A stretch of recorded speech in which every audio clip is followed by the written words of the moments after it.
Are we on? Okay, this is the Comedy Slab. I'm Adrian Lacey, the southeast of England, the Kentish part of Kent-ish. And he is in the Midlands of England. That's not meant to be funny. And you're in the... I'm not allowed to reveal exactly where you are, am I? In case of stalkers and debt collectors. A bunker. Okay, right. Anyway, the Midlands bunker, we find Shane O'Connor in his dugout, survivalist of the local chapter. Anyway, look, we've got other things to discuss, and these very briefly for the benefit of new arrivals, thank you for joining us. The Comedy Slab, I'm just going to carry on if it kills me. The Comedy Slab is notionally some marble on which we put a comedy of each other's alternate week choice, be it TV, radio, podcast, Tinternet, however it reaches us, and indeed you, and we hope you'll watch or listen to it and make your own conclusions. We make ours. It is a snapshot of our opinion on the day. Doesn't matter how many times we say that, we still get pilloried and death by Twitter, but hey, at least it's a reaction. Anyway, so the show this week we're going to talk about in just a few minutes is a radio show called The Break, and it's got Philip Jackson and Alison Steadman and others in it. It's BBC Radio 4 sitcom available on BBC Sounds as we speak. But moving quickly to YouTube, and I must put a link up to this on our Comedy Slab Twitter account, which is @ComedySlab. That is something from an account called Comedy Without Errors, which is quite a grand claim, actually, if you think it through, unless it's irony. But he, in turn, he being, we think, Josh Kingsford, a bit of detective work and guesswork, he is sort of dissecting, in a way we do in our own way on the Comedy Slab, he's dissecting Michael McIntyre in a YouTube video called Comedy Without Perspective.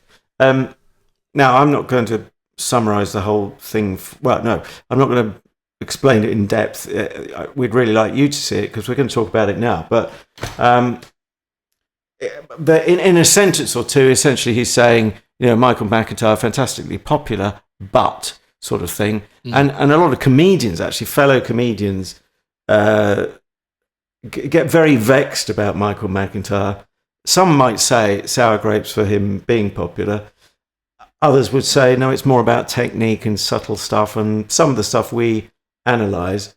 So he really did get the scalpel out for Michael McIntyre.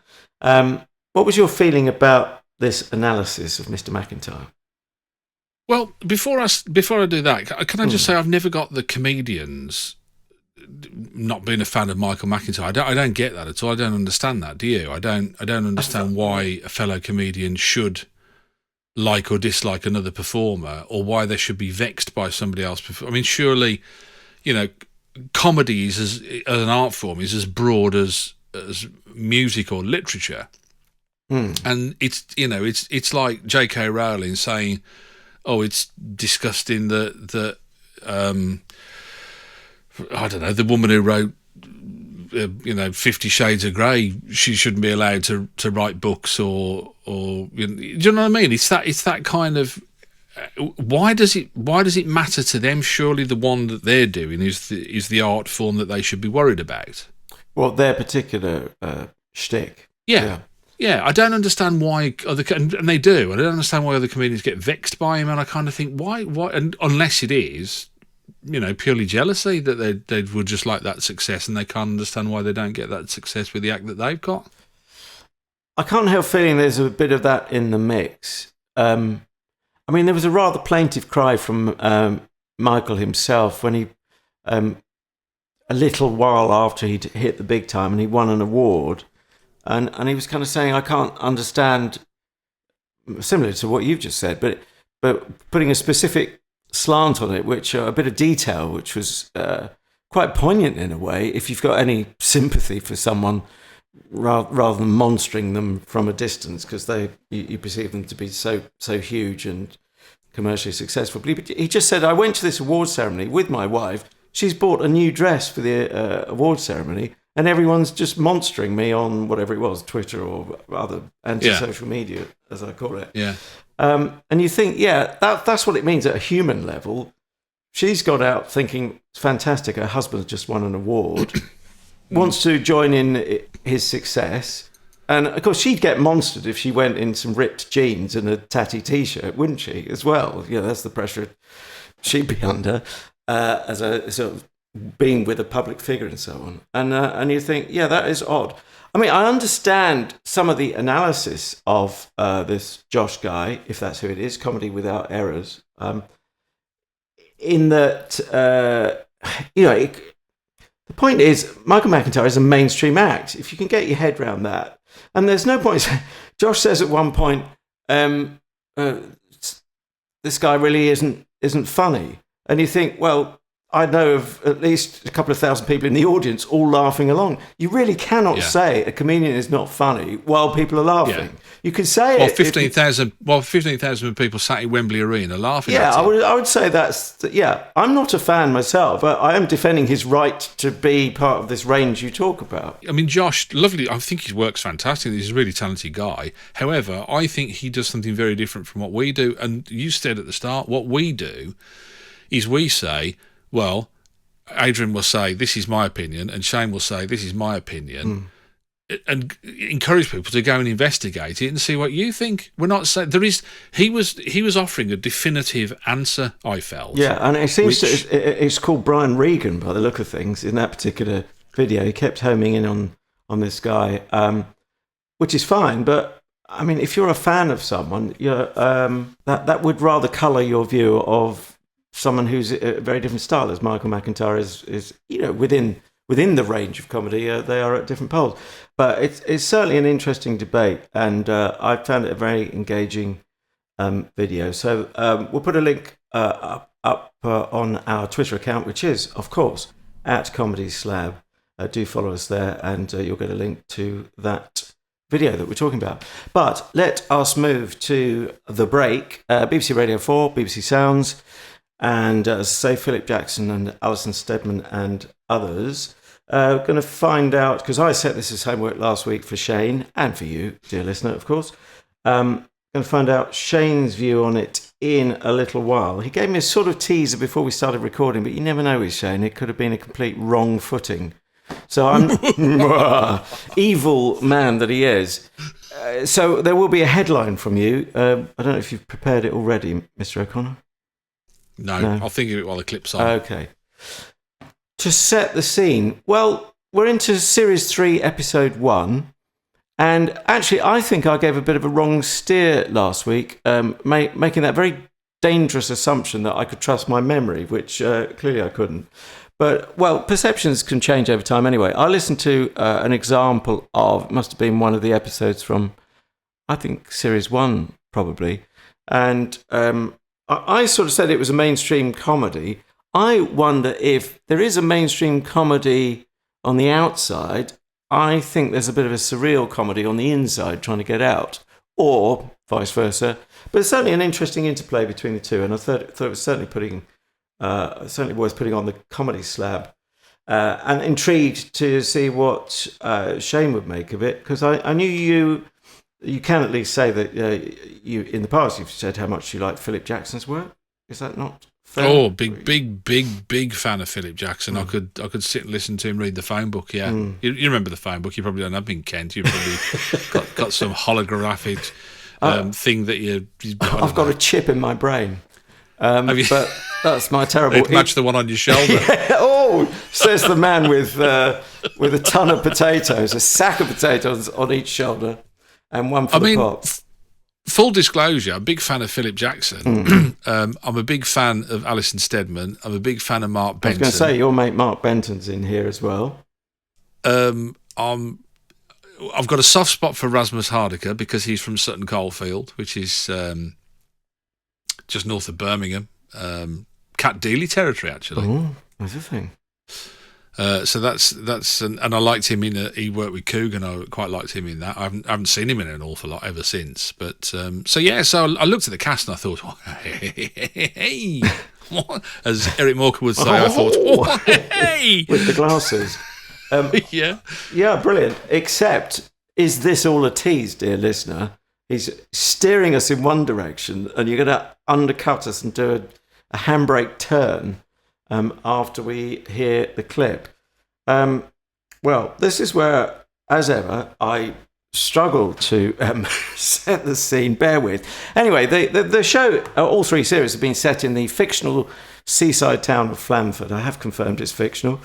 And that makes it very handy, very easy to Google, because there ain't any other Flamfords. It takes you straight to this show. And a town, shall we say, of colourful characters. And your man, Philip Jackson, plays Jeff. And alongside him, more prominent than his partner, who's an on and off partner, played by Ms. Stedman, is his nephew. And the nephew, the actor has actually changed from certainly the first series, or probably the first two series. It was Tom Palmer playing Jeff's nephew, Andy. And in this series, it's James Northcote. So, that's that. Let's just say we're going to hear the first of two audio clips we have in this particular edition of The Break. And we start in the fish shop with Fish Shop Frank. Well, actually, they've been chewing the cud, or chewing the chips before this, but I've come in at a point which is quite critical in plot terms, if you want to see it that way. And just a reminder, or for the first time if you didn't hear me set the homework last week, this episode is called Never the Twin, and thereby it hangs a fishtail. Yeah, you know the Applegarth twins? Oh, the Titian-haired beauties, Justine and Jessica. That's right. Well, we just bumped into one of them at the Christmas market. Oh, which one? Well, I thought it was Justine, but she blanked me. So it might have been Jessica. Or it might have been Justine pretending to be Jessica, but avoiding me for her own reasons. Why would she do that? Well, you know the film The Ipcrest File? With Michael Caine? Now listen to me, Palmer. Listen to me. Great stuff. Yeah, it's one of my favourites. And I used to watch it with Carol every Christmas. It was one of our things. But last year, I lent me prized special gold edition DVD to Justine Applegarth at pottery class, and I haven't seen it since. Oh. Well, why don't you just ask for it back? Oh, I tried that once. There's no point. There's no way of telling if it's Jessica, the other one, or Justine pretending to be Jessica. What a conundrum. Dun, dun, dun. Wow, wow, wow. Mark Benson does that. Oh, he does that in like most sentences. He does that quite well, doesn't he? But I'm always a bit saddened that I kind of think, he might get typecast into another,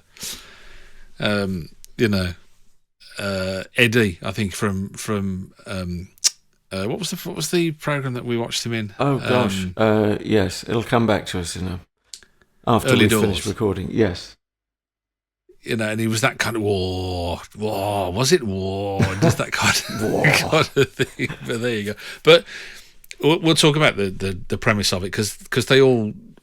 When I looked at the credits and I thought some of them were as ensemble actor, and I thought, what's that all about? And then obviously it all became clear as I listened to it. Anyway, would you like my headline? I would love your headline. Okay, my headline this week is: I was glad of the break. From the break. Oh. It was going so well. Hang on. That is negative, isn't it? Yes, it is. Oh, no. Yeah. Something with Philip Jackson, Alison Steadman, and Mark Benton in that you don't like.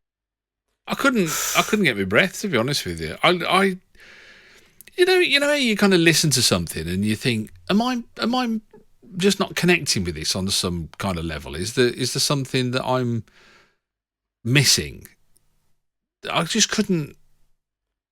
It didn't make a lot of sense in terms of. I mean, the plot was straightforward enough, but the way they'd done it and what they'd tried to do with it, I didn't kind of really understand what was happening with it. Really, I don't know. How did you feel?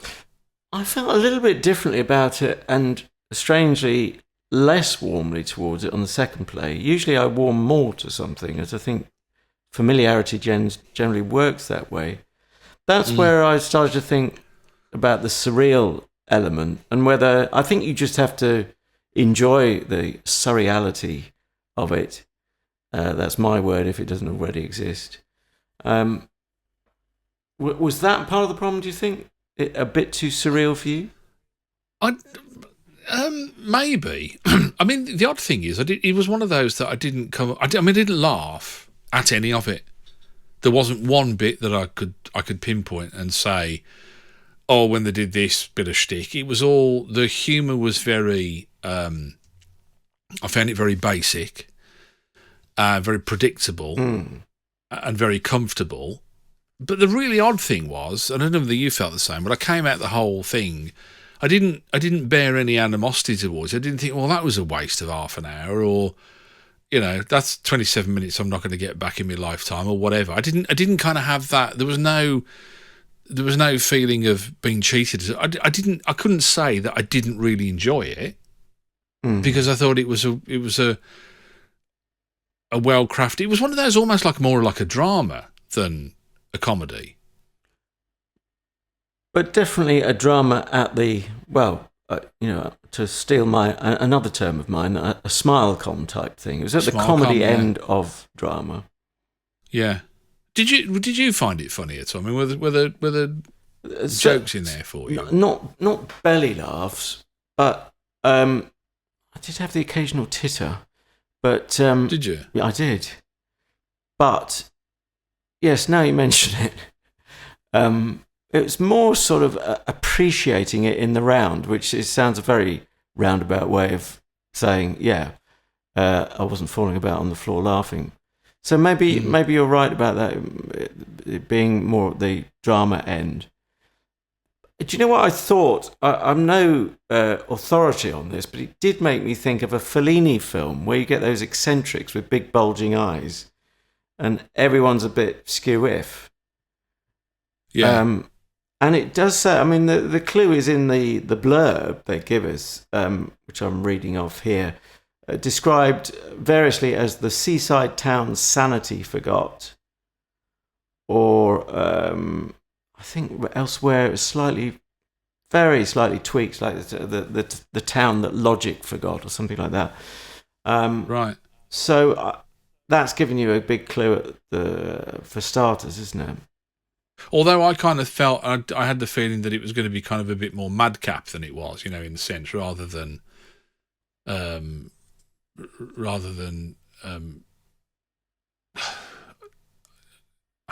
don't know. I just struggled with the whole thing, really. I just really did struggle with the whole concept of it, and when they were doing different characters, you got a smallish cast, and they were all doing different characters, and you could quite obviously tell that it was, who the person was doing the character, because it is quite hard to disguise your voice, isn't it, really, and particularly in those kind of confines, where you listen to them, you've only listened to them 3 minutes ago. And they weren't even doing that at one point. It was like kind of Mark Benton was playing one character, and then in the next scene he was playing a completely different character. And I found myself thinking, that's just Mark Benton playing another character now, putting on another voice. I have to say, no, that one did wrong foot me in a nice way. I didn't spot the link with him because he usually delivers so quietly. Then it was him becoming the town crier, wasn't it? And of course, being a town crier, he was rather loud, and I just wasn't used to hearing Mark Benton's voice, at full throttle. So right. I didn't quite have my wits about me there in the sense that you did, but that was a good thing in that I could forget it was, I wasn't even aware it was the same actor. Not first time through. I'll never forget the first thing that I saw Alison Steadman in, and it was. In fact, I'm just going to quickly just look it up because I just got it up on the thing. It was in 1976. So I would have been 10 years old. And it was in a TV play. Honestly, I'm not kidding you. I vividly remember seeing Alison Steadman in this. It was a Mike Leigh thing. Oh, the Abigail's Party? No. Not that one. It's in May. Oh, right, okay. And it became a bit of a, because not least the fact because it was she was out with her husband, wasn't she? They were going camping. And have you seen it at all? Oh gosh, I have possibly decades ago. And then some people come next to them, and they're all Brummies, and the first thing they get out is the football. And as Brummies, we all kind of rolled about laughing at that one kind of thing. But I remember how we quoted. I mean, this is the days before we had a video recorder, but we were quoting it, and we just found it as a family. We found it so funny and so entertaining. Yeah. And you kind of think, and I know everything you do can't set the world on fire, but you kind of think it's not where did it all go wrong, but do you know what I mean? You kind of think, how do you end up doing something that has so few laughs as a legendary comedy actress? I don't get it really. Well, not she must answer for herself if indeed she hears the questions. But I'm trying to think of different ways of approaching that. One is that she sees it as a smile com. Two is you can't know, you read a script, but how it's realised and recorded and how everyone else gels together or doesn't, you can't tell just by looking at the printed page, can you? It's like the actor who plays Andy, James Northcote, hasn't really done anything else other than, I think he's done one other thing other than this. And he's an interesting choice of actor because his voice he's almost kind of got a, like his voice is breaking, isn't it? He did sound younger than his supposed character's 29 years. And against those other vastly more experienced actors, I think that's quite a tough gig for him. And I don't think he soared, but it may not be his kind of show, really. He did feel like he was a bit tied to... I've been criticised before for not lifting something off the page, darling. And it was that sort of phrase came back to haunt me. He wasn't doing that. I did like his recurring gag that he had when he'd say, "I'm 29," all the way to, yes. "I'm 29." It reminded me when I worked in radio and people had asked me to do something, and I go, "I'm 50. Why you ask me to do this? I'm not a kid." You know what I mean? It's like, but also just to remind people how old you are. Yeah, you've referenced a show where what is it about someone's fictional mother? She's 83. She's 83, Rick. Lead balloon. Lead balloon. She's 83, Rick. It's like that was his reason for, can you keep the noise down? She's 83. It's my mother. She's 83, Rick. Anyway, shall we hear a second clip? And that might help us with, I don't know, our analysis. We've moved on with this recurring twins theme. And we find Alison Steadman in one of her many roles as Jeff's on-off partner, trying to summon him and the nephew down to Din's, I think it is, or luncheon. And Jeff's got a little bit preoccupied on Tinternet with his search. Hurry up, Jeff! Your pizza's getting cold. I'll be with you in a minute, Corinne. Just finishing up on the computer. Look at this one, Andy. Here's Justine in the high street with the blue cardigan. But here she is later in Nelson Terrace with a red cardigan. They've swapped clothes. How do you know that's not Jessica in the red cardigan? It's the shoes, see? Wellington boots. Whereas here's Jessica in the Kingsgate Centre wearing trainers. What are you up to? What are all these pictures? There's thousands of them. There are not thousands of them. There are 423. Is that what you've been doing all day? Chasing after Titian-haired women? I wasn't chasing them. I was following at a discreet distance and taking pictures of them. Or rather, Andy was. Hey, leave me out of this. But what's this all about? One of these women has borrowed his DVD of the Ipcress file, but he doesn't know which one. Well, why don't you just ask them? Because they'll just pretend to be the other one. Andy, can I see you in the kitchen? Oh, right. A quiet word? No. I need to talk to you about Jeff's mental state. I do think, and I think that illustrates it quite well. I do think that Philip Jackson must get these teeth fixed. He's dachshund. Has he got a dog? Philip Jackson, yes. Yeah. Brings an awful lot of naturalness, if you know what I mean, to it. He to me, he kind of grounds the whole thing. Yeah. Closely followed by Mark Benton. because it is all a bit up in the air, isn't it? It's a bit overblown, overplayed. Do you think? Is it overplayed? For what it is, it doesn't feel overplayed. I think When I was just listening to Alison Steadman, there it sounded like she was doing Les Dennis, doing Mavis Riley. What's it all about? I don't really know, and all that kind of, you sort of think, whoa, just rein it, bring it down, man. Yeah, but then you'd be whinging that she was just a bit flat.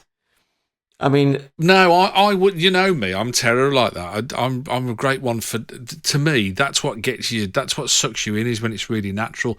It was like, I think it might have been Mark Benson, I can't remember, but in the script it said something about, they kept referring to it as get it right. the Ipcress File starring Michael Caine, which you wouldn't call it that, would you? You wouldn't say the Ipcress File starring Michael Caine. You wouldn't say that. You'd say the Ipcress File. Yeah. Or are we? Hang on. Are we saying that's the joke, or doesn't work for you? Well, I don't know if it is.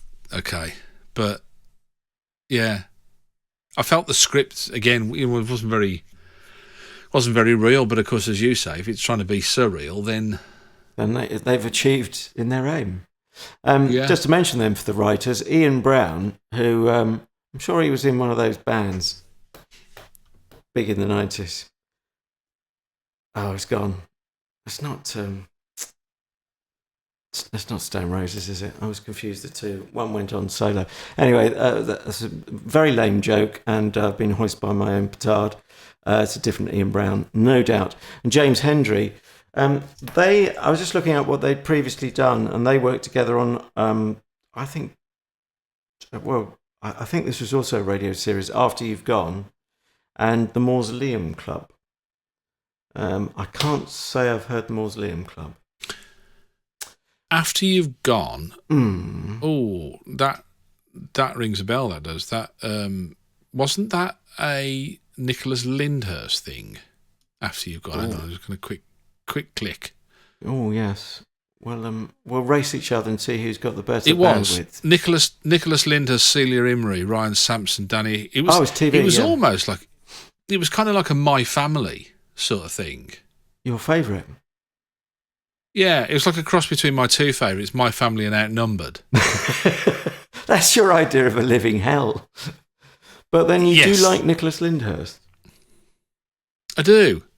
I'm a bit of a closet Lyndhurst fan. Yeah. That was well remembered though, wasn't it? I can't believe I remembered that. Yeah, and just because we heard the clicking of your mouse doesn't take from that at all. Oh, actually, that's why Ian Brown was also a writer on My Family. Ah. That is why. Right. But also, he wrote for Drop the Dead Donkey, which I was just having a look at a couple of episodes of the other day, and looking at and thinking how well that stood the test of time. I was going to say that was years ahead of its time, really, wasn't it? That style of comedy. Yeah, so, I mean, experienced and well seasoned in terms of what they've done. But, I just think maybe this is a lower key. Do you think, here's the thing, I was going to say low key, low budget. Do you think that the ensemble actors playing different parts, was that a budgetary thing, do you think, or? I really don't know. I kind of doubt it, because in relative terms, them being names, I mean, you might say, oh, you're paying more for them, make them work harder, but I imagine their agents would not be doing their job if they didn't say, well, look, if Alison Steadman's doing 3 characters, surely she should get a little bit more. So you're not saving money that way. I don't know, but why would you do it if it's not about saving money? Does it add to the eccentricity, perhaps? But it didn't particularly work for me, notwithstanding what I said about not spotting Mr. Benton playing 2 roles. But I thought, again, I was a bit stuck on Alison Steadman is both halves of the twins. And yeah, I wasn't quite sure if I was meant to receive that as quite surreal, or whether it just didn't quite gel, because the scripting was off. They were repeating each other in a way that you wouldn't do under normal circumstances. So maybe it was abnormal circumstances. Yeah, I didn't. I think the other thing is you need to let it breathe, don't you? If you're gonna do that, and this is not from any technical experience as a writer, but from listening experience as a listener or a viewer, is that you need to be able to stand back from the voice you just heard, hear something else, and then have that person do another character. You can't go from one scene to another and expect the actor to be able to vary their voice as distinctly as you would probably want them to, or maybe not. It depends. Without knowing whether it's a mechanism or whether it's something to help them with the finances, it's difficult to say, isn't it? Really, I guess. Didn't hear. I must admit, it was only at the end of the second listening that I thought I didn't hear much of Shobna Gulati. Or maybe I did, and she was able to disguise her voice quite well. Yes, I only clocked her on a market stall. Right. That was the only character I picked up on. We should say, people may be very familiar with soap operas, and she's one of the few actors to play across EastEnders and Coronation Street. I never saw her in EastEnders. She was Dev's missus in Coronation Street. And of course, she worked with Victoria Wood, didn't she? She was Anita in Dinner Ladies as well. I worked with Victoria Wood and Shobna. Yeah, I worked on the first series of Dinner Ladies. And I even got a smile from Shobna, a very sweet smile. So that's lasted me for 20 years, which is just as well, because I haven't seen her since. She doesn't write, she doesn't phone. It's, She talks about it at dinner parties. Yeah. But that's all she ever goes on about. It's just talk, though, isn't it? It's just words.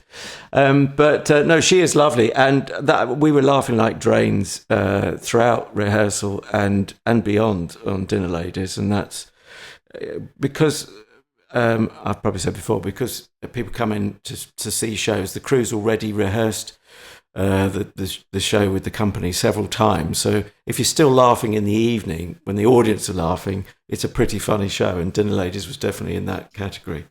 The line, "Can you smell my Charlie?" Will forever live with me.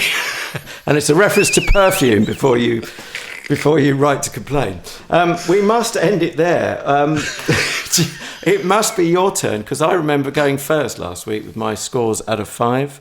So, what's your offering out of 5 for The Break, Series 3, Episode 1? It is with a heavy heart. Oh, dear God. Seriously, it is. It is with a very heavy heart because, first of all, I had really high hopes for the thing because, as I say, what a cast. Philip Jackson, Alison Steadman, Mark Benson, Shobna Gulati, Rasmus Hardiker. On paper, you think, this is going to be fantastic.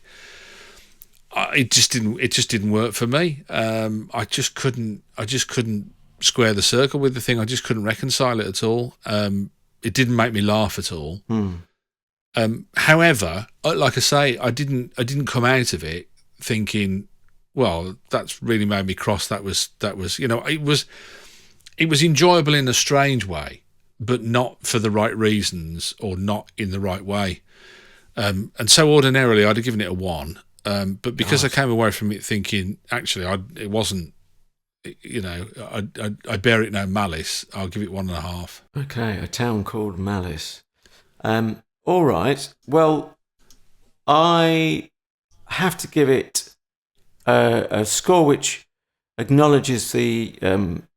trying to sort of take into account the whole thing. It is a professional product. Some very nice sound there. I've got slight issues with the echo when they're in the market, but hey, that's splitting hairs. I'm going to give it 3 out of 5. What were you going to say? Sorry. So that's quite a respectable, not bad at all, is it? That 3 out of 5. Sorry. So that's 4.5 out of 5 for The Break. I was just going to say, out of 10, you mean, for all the mathematicians, right? Sorry, 4.5 out of 10. Yes. I don't know if I've asked you this question before, but to your knowledge, have you ever known a radio drama go out on location and record the script in I have done, and I do find myself asking the obvious question, why? But actually, I've heard the answer that actually it can be cheaper on location. That wouldn't be true of TV. But it's not the case here, is it? No. I just wonder whether it had ever been done, and whether you could, physically tell the difference between. You go, wow, that sounds really realistic, because it is. Well, the thing is, again, it comes into realism versus not necessarily surrealism, but what we're prepared to put up with and what we're used to hearing. So you could get the most, quotes, realistic sounds out in the unquoted real world, but actually it would sound awful because you're so used to hearing actors in a studio. And I'm particularly fussy, and I like a nice dry, dead acoustic that you can only get in a treated place. But, obviously it has to be in sympathy with the scene and the supposed setting. But, yeah, you can overdo the realism a little bit too much. It's overrated, real life. Oh, it is, yeah. Well, that's why they invented alcohol, particularly gin, for lockdown. Anyway... We must mention it's an Absolutely production for the BBC. Oh, thank you. Yes, and Gordon Kennedy. One of your favourite programmes, wasn't it? Absolutely, and directed and produced by the fabulous Gordon Kennedy. Yeah. Who did I mention? My wife did panto with him. I don't know whether I did. Oh, yes, you did. Oh no, I didn't. Yes, you did. Oh, and we didn't mention that this is Christmas Come Early in Flamford, your favourite fictional Yorkshire town. It comes into September, which is. Surreal, I suppose you could say. Anyway, enough of that. To next week, and your homework for me and for the rest of us. Oh, right, okay, yeah. I've got this ever-growing list. That's good. Where I think, we'll do this one. And it was something, actually, that Josh fella, the YouTube video, he mentioned this, and I thought, oh, yeah, that's been on my list for ages. Why don't we do that next week? And he mentioned, talking about surrealism, and it carries on with your surrealism theme, but I think this is surrealism turned up to 11. You'll tell me what you think. It's a comedy duo. I think it originally went out on BBC Two. Surrealism comedy. Any thoughts? Any closer to it yet? Or it's not? Funny because but we've done Flight of the Conchords, have we not? That's what I immediately thought of. Oh, okay. If I said to you Noel Fielding... Oh, well, it would have to be The Mighty Boosh, which we haven't slabbed. Strangely. Yeah, we've left that far too long. Yeah. So only ever did 3 series, and they did live shows as well, didn't they? But I thought, why not? Let's do that. Let's do The Mighty Boosh, Series 3, Episode 1. Oh, just like today. And it's called Eels. Of course it is. Eel meet again. Maybe that's a good sign we're laughing already. But yeah, The Mighty Boosh for next week. Thank you. And I mightily look forward to it. So you've gathered we're at Comedy Slab on Twitter. We also have a Facebook page at Comedy Slab there as well. If you could... like the Facebook page, that'd be fantastic. Also recommend us to friends and family, and a nice, warm, generous, big, huggy star rating, please, if you'd be so kind, on iTunes / Apple Podcast. Don't forget you can catch up with us and all the back issues as well on Spotify, Spreaker, Stitcher, iHeartRadio, Apple Podcasts, Banana Podcasts. You're saying about banana being a comedy fruit. I do think that is a thing. I think like you're right. Banana is a comedy fruit. I always think a comedy man's name, and I don't know why, is always Brian. And I heard somebody do it the other day, and I thought, oh yeah, you're doing the comedy Brian. But yes, there are. We'd be here all evening probably if we started to think of comedy Brians. But no, that is true, and probably unfair to Brian's. Which is why I think they called it The Life of Brian. Yeah, well, it's meant to be as far away from something biblical as you could get, I suppose. And it does. But there you go. Sorry, I digress. No. Well, there's no such thing as digressions in the surreal world of the Slab. Right. Yes, please. So it just remains for me to say thank you for your company. We've enjoyed it. Hope you've enjoyed ours as well. I've been looking up some intriguing places to go to, and I think I'm heading off until next week to Nether Thong.